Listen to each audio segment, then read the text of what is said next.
the webinar.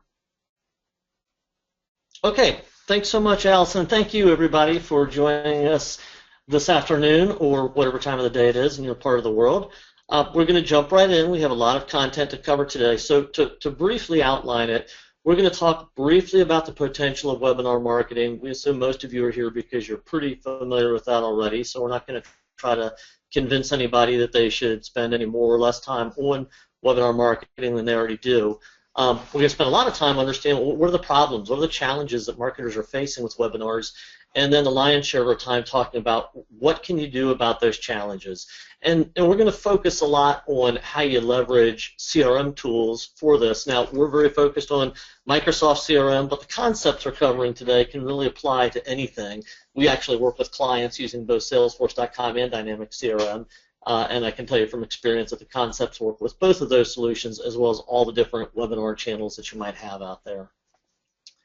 So one of the things we found in some of the secondary research we did was a great piece by Marketing Profs. They were looking at forward in 2015 saying what are marketers saying are the most effective content marketing trends that they plan to look at in 2016.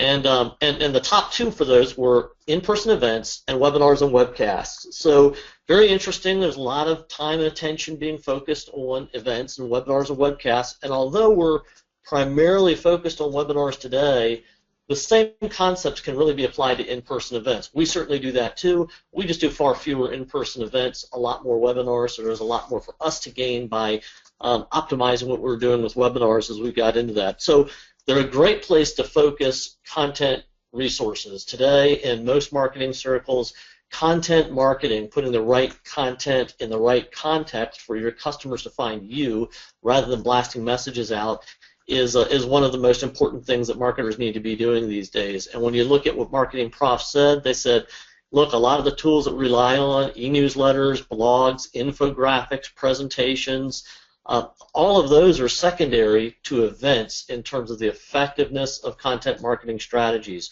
So getting the most out of those is important. So we, being consultants in sales and marketing processes and in the solutions behind them, said, let's look at this. We've been doing webinars for a while. We've been helping our clients set up solutions and systems to do their webinars. So let's break this down a little bit. We had some of our own frustrations with it. So we wrote the process down. And it came out to, as you can see on the screen, 37 discrete steps. A lot more than we just kind of thought about. You kind of think about, well, let's generate the webinar, do some marketing, execute it, and follow up with folks. And at a high level, those might be the steps, but each one of those really had a lot of subcomponents, and we kind of started to realize this is why we have some frustration. There's a lot more detail involved in pulling off a webinar than we had originally thought as we got into it.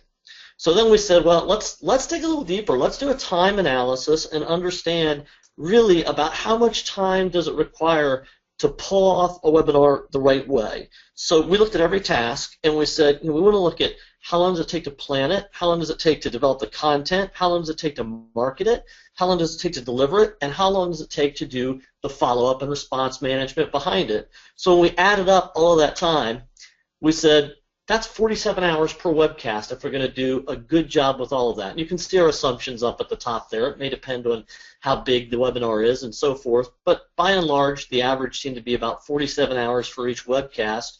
Or if you do 12 webcasts a year, which is about what we were doing at the time, we said that's over 500 hours. That's about 25% of a full-time person we're dedicating to doing webinars. So if we said, hey, we want to, sorry, I should have turned that off.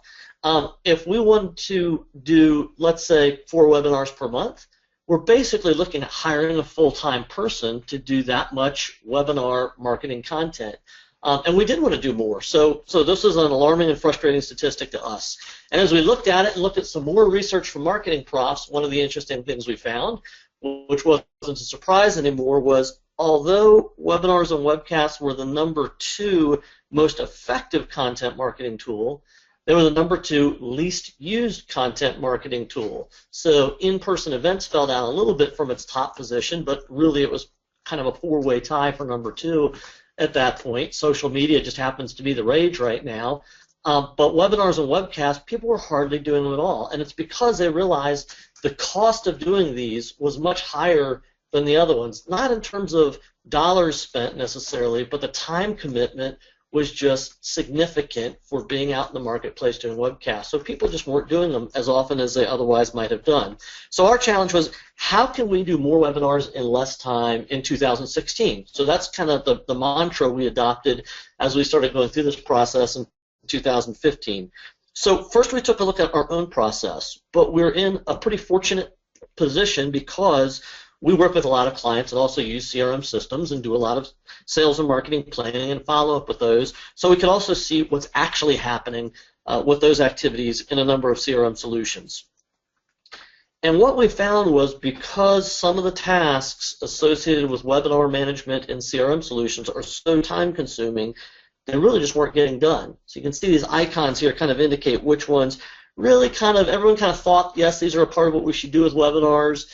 But after a few of them, they kind of said, I've got too many other jobs to do. I don't have time to do these things, like think about SEO search terms that I want to optimize for, and proper email design, and previewing the attendees before a session to decide if I can tailor the content to them, or keying in the Q&A and the surveys and the attendance status, and all of those things just weren't happening much. Now, as a result, after a few more webinars, the habits people found themselves getting into was saying, well, since those activities aren't happening, it's making it more difficult for other activities to really have any impact either. So now the domino effect, without the information from the first set of activities getting done, now sales wasn't doing its follow-up, and marketing, even going back to the very beginning of the process, would say, well, it's not even worth setting up a campaign in CRM because ultimately we can't track the effectiveness of this campaign anyway, so we're just going to kind of throw it out there. And at the end of the day, the strategy was hope, meaning we're going to do a webinar and we hope people will be engaged enough with us that they will call us to follow up with it. Now, the reality is that doesn't take 47 hours once you carve all of those things out. But the hours you do put into those webinars tend to be almost a complete waste of time at that point, because you're not getting nearly the level of engagement and response from it that you otherwise could if you did do a good job with all those activities. So in sales circles, there's an old term, reach for the low-hanging fruit. Find the opportunities that are the easiest to pick. Or in content marketing circles, you might say, find the ready buyers. Find the people who are out there looking for something to buy right now, not the people you have to talk into it. But what we found with webinars is you weren't grabbing for the low-hanging fruit for the most part. You're actually waiting for hoping that the fruit would fall off the tree and hit you on the head so you would know to engage with that client or prospect that come to the event. And that wasn't acceptable for us. We're going to put way too much time and effort into this to just hope that some things fell off the tree and hit us on the head. And one of the things we've developed over the years is this idea that we call the luck principle. So that's this idea of the best salespeople in the world and the best marketers in the world have all learned that there's four things to do to better engage with your customers. And that is, you listen to them, you gather data about them so you get more pieces of information that you can do something with, you understand them, you analyze that so you can say, how do I target the right people and how do I craft my message to fit them? Then you connect with them in a process-driven, very relevant way, and then you know what the results are. So we took this luck principle that we developed, or really almost our clients trained us in, and we said, how well is the current webinar process that most companies are following aligned with the luck principle? Where is it missing it? So first of all, we looked at it and said, gosh, when it comes to listening, when it comes to listening to the customer or prospect and capturing data about them, they weren't capturing things like clicks. They had no idea, how many times had they come to our website before, who had clicked, who hadn't clicked on registration forms. They weren't able to look at pre-registration, so sales could kind of look at things, or the presenter could look at things and see what was going on before an event. Attendance status, polls, closing service, Q&A, all sorts of those pieces of information that people are essentially telling you weren't coming back into the CRM system. So it was too difficult to go find that stuff. If it existed at all, it had to be had by going to a webinar site, downloading a report, and either telling sales they had to go look somewhere else to find it, or rekeying all of that information back in for sales. So without that listening foundation, the next pieces fell apart. They didn't know, are people interested? Are they not? What's the content that might connect with them? What were their answers to certain survey questions that we can kind of understand that will drive relevancy? How do we prioritize? Do people want us to follow up with them? Do they not? If I only have time to follow up with 5 of the 15 people who are on a conference at any given day.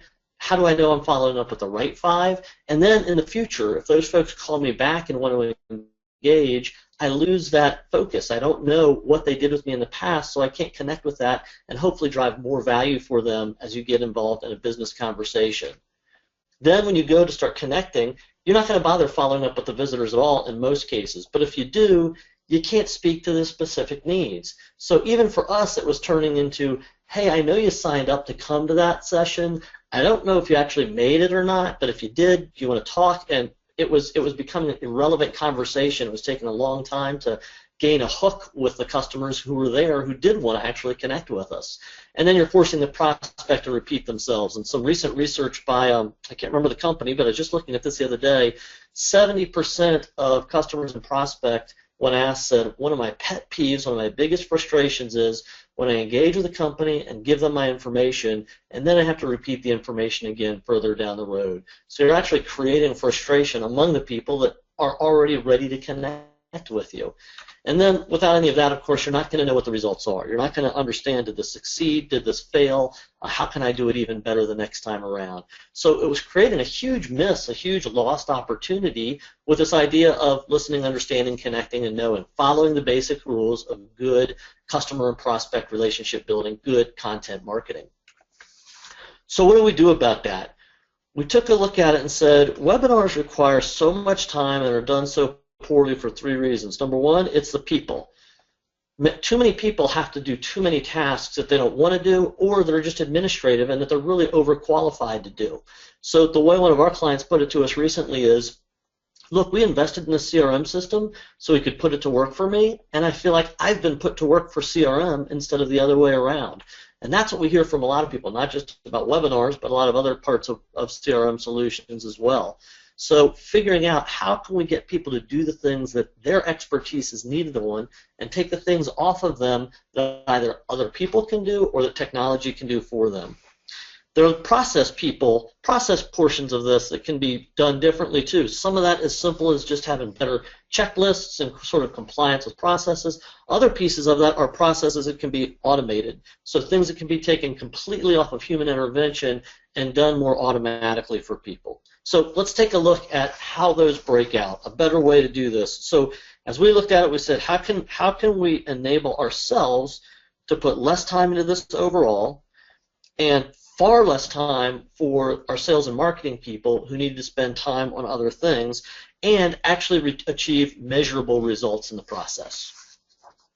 So the first thing we did was we looked at available automation. There's a lot of things, not CRM itself. CRM was already assumed to be a part of the formula, but what can be put on top of CRM that's already available? So in this chart, it's the same process we had before. The dark orange items are ones where we said, there's technology out there that we can install and use, and we can get pretty significant efficiencies just by using these tools alone. Light orange is where we said there's some gaps here where maybe there's some existing technology, but maybe it doesn't quite fully cover this gap. For example, there are some event management components that you can install with CRM Solutions which are helpful for marketing, but don't drive the information to the sales level and make it easy for them to get. And that's unacceptable because the salespeople want to get in and out as quickly as possible. So those still didn't fill all the gaps. There were still some other things we needed to look at there. So then we backed up a little bit and said, okay, so let's take a closer look at other things we can do around people, process, and automation. In this chart, what you can see are dark blue items. Those are items where there's available automation that we decided it's suitable, it's acceptable, we're going to leverage that. So we'll talk a little bit about those as we get into that, but that's things like automated campaign management tools and sales intelligence tools and those kinds of things. The checklist icon is just where we said, you know, we could just standardize this process with some very simple tools or even just checklists that will help us make sure we're doing things consistently and we don't have to rethink that part of the process each time. The person icon, the purple silhouette, that's where we've moved certain tasks to administrative personnel. So by getting much more process-oriented with those, we can take those burdens off of folks whose time can be spent making higher-level contributions, and we can give those to folks who can be rapidly trained and make a difference by knocking those tasks out quickly. And there might be some automation capabilities in there too, but the cost of the automation doesn't beat the cost of having somebody just jump in and take care of those tasks. The dark orange items, those are where significant new efficiencies have been driven by some of the deeper customizations we've done in building out and technology to suit ourselves. And then light orange, those are actually some gaps that still remain. We think that some more progress can be made there, but as we look at it from our own standpoint, we say, is the cost-benefit ratio there? Right now we're leaving those alone because we're not sure if the cost of closing those gaps is going to give us enough benefit to drive what we need. You can also see we remodeled the process here a little bit. Based on some of the things we were able to do, we actually added new deliverables to this process that weren't even being considered before, and I'll cover those as we jump into this process in a little more detail in a second. So the result, as we went back through into the time analysis of all of that, is we were able to cut the time required for webinars by almost exactly 50%. So our plan is to go from about 12 webinars a year to somewhere between 24 and 36 webinars per year. So we think this is an incredibly important marketing strategy for us, and it's also a way that we can serve our customers and prospects. So the plan is not, let's just do the same number and have our resources do something else, although many folks may look at it that way. Our plan is, how can we actually take this and do more of what we know is working so we can actually serve more customers and prospects in the process.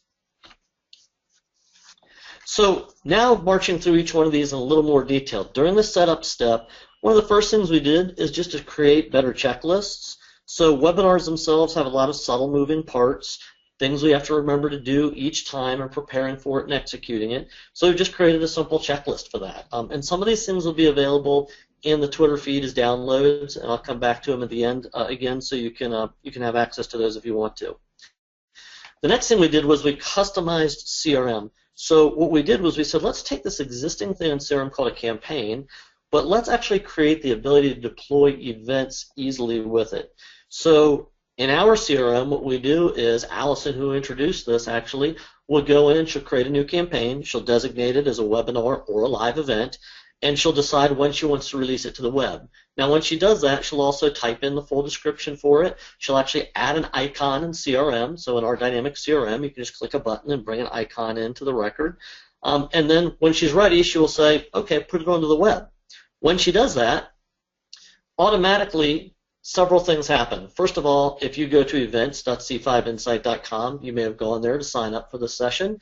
It publishes the event immediately out to that page so that anybody who comes to our events page, which is linked to from various different pages on our site, will actually see that webinar or live event listed in that list of events. And by the way, we can even do events that we are not hosting ourselves. For example, if someone asks us to be a guest in their webinar, we can put that in our CRM, and instead of it directing to our own sign-up page, it can direct to theirs. The next thing it does automatically is it adds that webinar to an RSS feed. So without getting overly technical on that, that's basically a news feed that anybody can consume. We consume that news feed ourselves for one place on our blog site. So we get a tremendous amount of traffic to our blog site, but we don't always do a good job of connecting the people to come to that blog site with other opportunities to learn more. They tend to do a search, find the blog they want, and then they move on. So now our list of current webinars or upcoming webinars is right next to them as they look at our blog feed, and we're converting many more of those blog visitors to webinar attendees, which is great because that means they've now said, I'm willing to tell you who I am in return for coming to this webinar, just like you guys have done who are on this webinar today. And then we have the opportunity to continue to reach out to them when we have other events, or to potentially reach out to them and make a call if it looks like they're really interested in having a follow-up discussion. The RSS feed can also be consumed by anybody else, so people can subscribe to it and get email updates immediately. Our partners can subscribe to it and publish it on their websites and so on. The third thing that happens when Allison clicks the Publish button on the campaign in CRM is a custom landing page gets created automatically too. So Allison hasn't had to do any of this. She hasn't touched a website. She hasn't gone into a separate marketing tool to create a landing page. She hasn't added anything to a web feed. All she's done is enter a record into CRM, set a couple of fields so it publishes to the web. All three of these things now happen. The landing page is where people go to actually sign up for the webinar. Now, the RSS feed itself, as I said, you can see from the pictures here, that posts to our blog, it posts to other pages on our website, and it can be consumed by by any of our clients, and it can be consumed as email alerts. Now, the other thing we've done at this stage in terms of developing content is we've actually developed a pretty consistent process for how we even develop the webinars. So anyone who's developed a webinar before can tell you it can be really frustrating going through the creative process. There's nothing that's more intimidating than looking at a blank page to start with. So one of the places we look for help with this is a book called The Challenger Sale. You may be familiar with that, but The Challenger Sale walks through this idea of doing an executive information session or briefing. So the Challenger Sale is something that helps you direct exactly how you're going to develop a presentation. That's one of the things freely available as a download as well. It's a worksheet that we use, sort of a checklist and a process, as well as even a scoring sheet that helps you decide what content is likely to be most relevant to the people that come to a webinar. So it's a great tool for us. It's really eliminated some steps for us. And so by doing all of this, we've effectively been able to completely eliminate some steps in this process. We've really automated them out and then saved time on a number of others. Now, as we get into the marketing piece of this, we took a look at that as well, and we have more templates and checklists that we use there. So we use templates for when we import new records. So if we have lists that come from events that we do or other outside lists, we need to bring them in. We have a very standardized checklist we work through with that to make sure we're doing it right. And for creating a marketing list, so if you use Dynamic CRM, for example, you might create marketing lists, and there's a lot of little gotchas with things like that, that if you're not creating them every day, it's easy to forget 2 or 3 weeks after you created the last one what some of the standard steps are. So we've just created some checklists that we use for ourselves, and again, some of those are available. Check the Twitter feed, watch at the end of this, and we'll make them available there too. But some helpful little things that really just get us more consistent with doing the things that we need to do. So it's easy to forget important steps. Process really is critical. And the next thing we do in the marketing step is we do a lot of email marketing. So social marketing is still critical, but at the end of the day, email marketing is what drives a tremendous amount of our attendance too. So what we have found is there's a very big difference between someone who is a follower in social and someone who is audience, someone who says, I want to continue to receive communications from you because I find that they're valuable often enough that I want to continue to get them, versus someone who says, hey, I'll follow you on LinkedIn or Twitter or Facebook, and if I happen to check my feed, maybe I'll respond to it. So being relevant and having an audience that wants to consume your content, absolutely critical.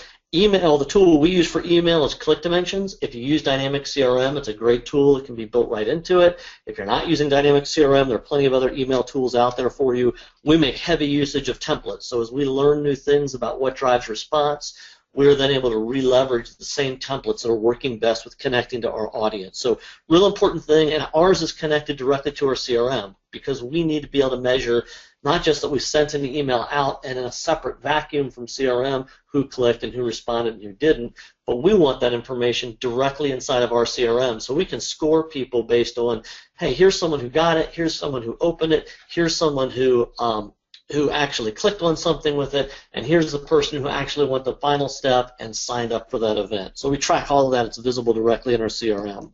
And the email drives people to the landing page. It does not drive them to the general event page.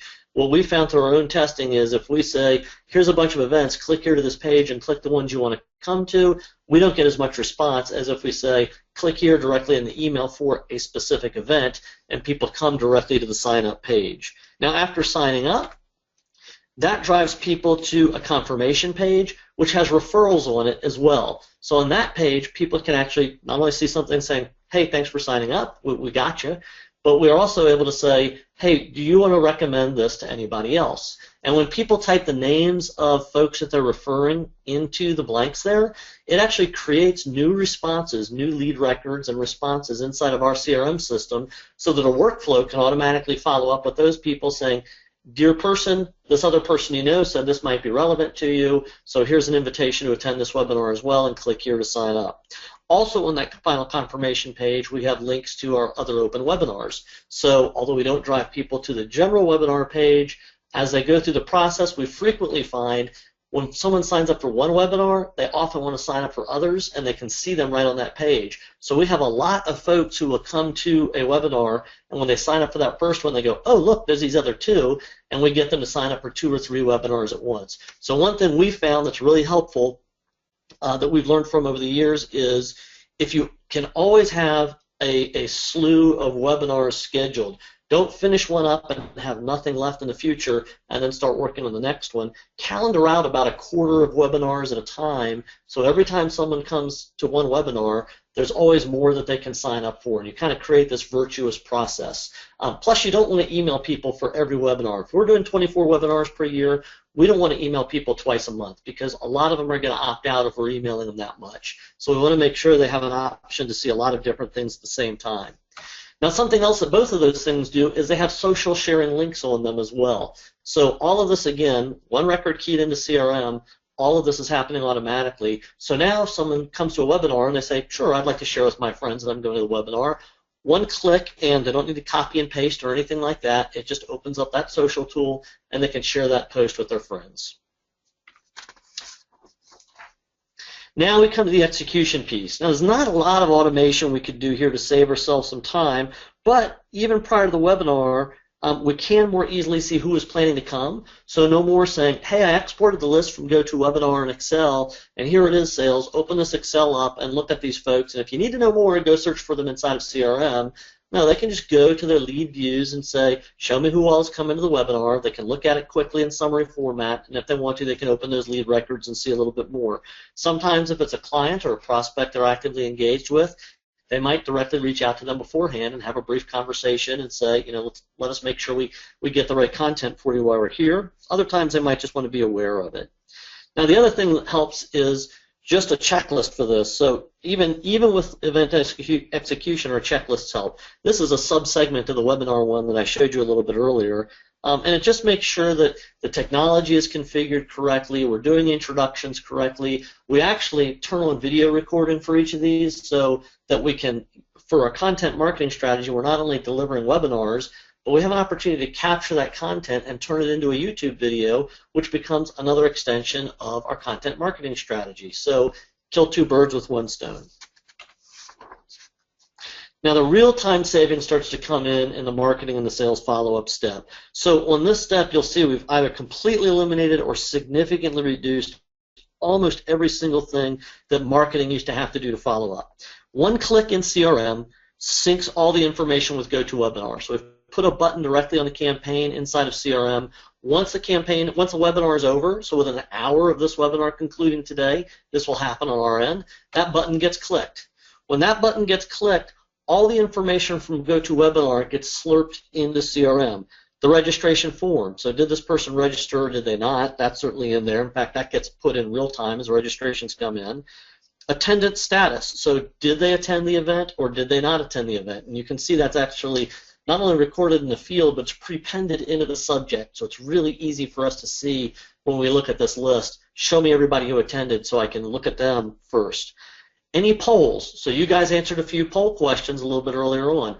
Those poll questions are in CRM. Q&A, if you submit a question via the GoToWebinar interface, that Q&A dialogue also gets synchronized with CRM, and any closing surveys that anybody who attends also gets synchronized with CRM. Now the power on this for us, we actually looked at some other tools that do this same kind of synchronization, but the place they put it inside of CRM was difficult for sales to get to. And as we looked at that, we said that's really not acceptable. If someone has to go to a list of leads, filter that list of the people who came to the webinar, open the lead, go to some related list, open the sub-record on that related list, and see a bunch of other sub-records for each individual piece of feedback someone gave, that's just way too complicated, way too time-consuming for sales teams to have to go look at. So now we filter it all directly into the lead or contact record. So right on that same screen, they can easily see everything without a lot of extra clicking around. So in other words, seconds after an event closes, we have all the information in CRM. Almost all the work is taken off of marketing, and what work is left can mostly be handled by a marketing administrator. It doesn't require a seasoned marketing professional, and sales gets better information on their leads faster for follow-up.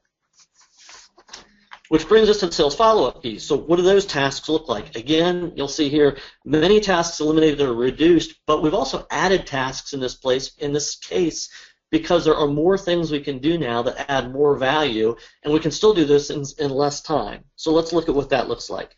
First of all, the sales administrator might do some research. So before a full-time dedicated salesperson looks at anything, a sales administrator goes into the records in CRM and they use a sales intelligence tool. In our case, we use InsideView. If you're using something like Salesforce.com, you could still use that. You could use Data.com or something like that. But we can basically go in and the sales administrator can say, I'm going to open up each one of these records and I'm going to enrich them with other information. So we know as we look at records, for instance, that we do business with, we say, you know, our sweet spot is probably $30 to $50 million in revenue on the low end, up to maybe $1 billion on the high end. Sure, we have some outside of that, but in general, they better be really qualified if they're outside of that for us to follow up with them.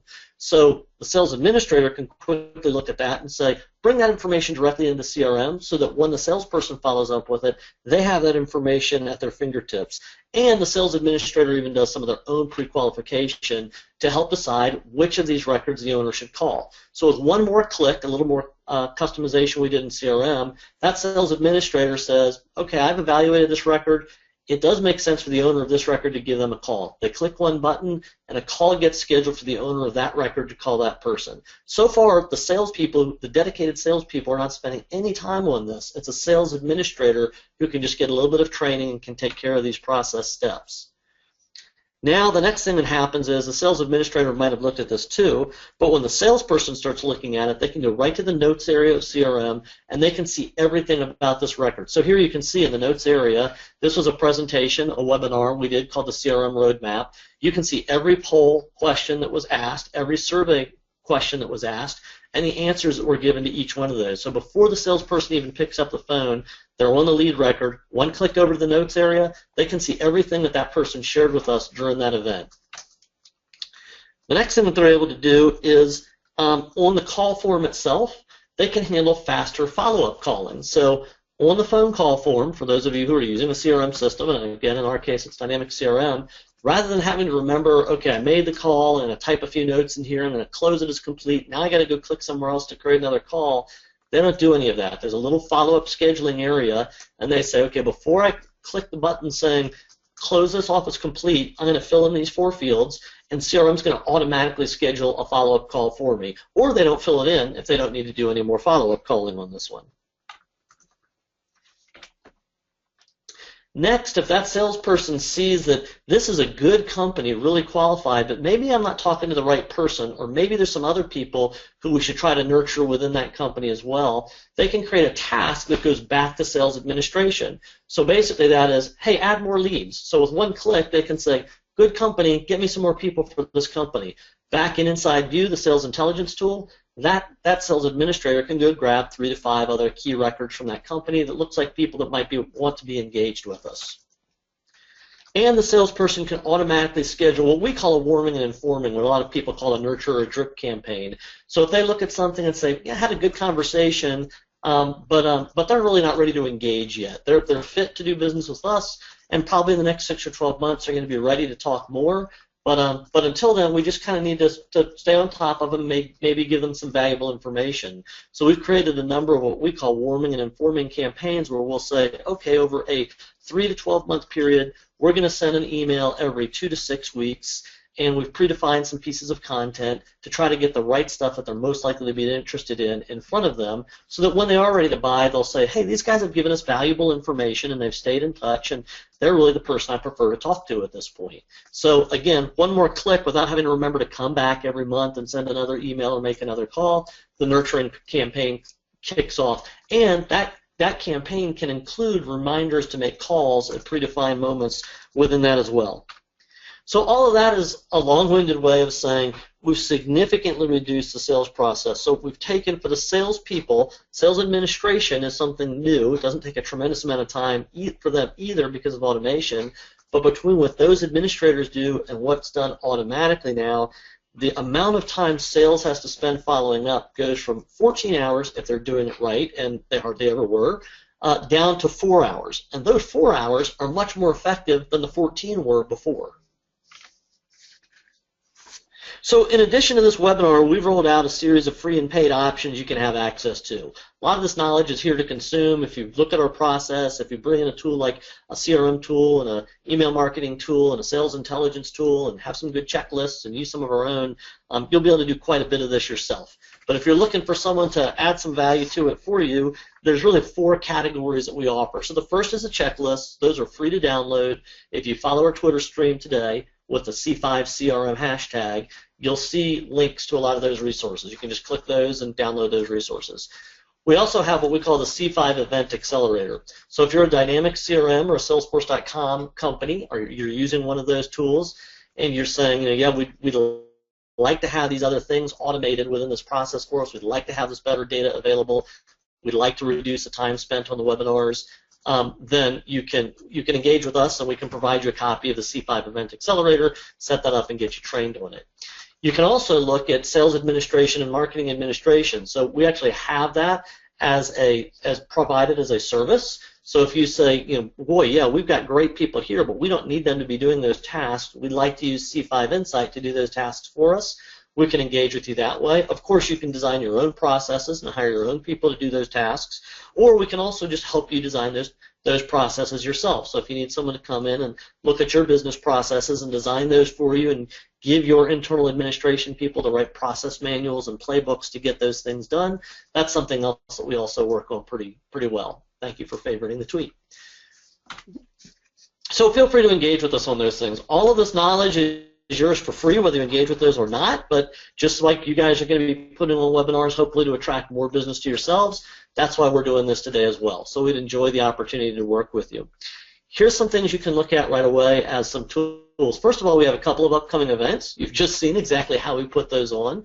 In just a couple of weeks, we have one called Evolve Your Intranet, which is about creating a culture of collaboration, so taking intranets from what they typically are, which is usually a very painful way for people to try to share information, into a much more natural way to help you become more of a collaborative business. That's what that webinar talks about. And then we have another one comparing Salesforce and Dynamic CRM for sales. So if you're here today thinking this is interesting, we either don't even have a CRM tool yet, or maybe we're unhappy with the CRM tool that we have, I'd like to look at that. That might be something really helpful for you to have a look at.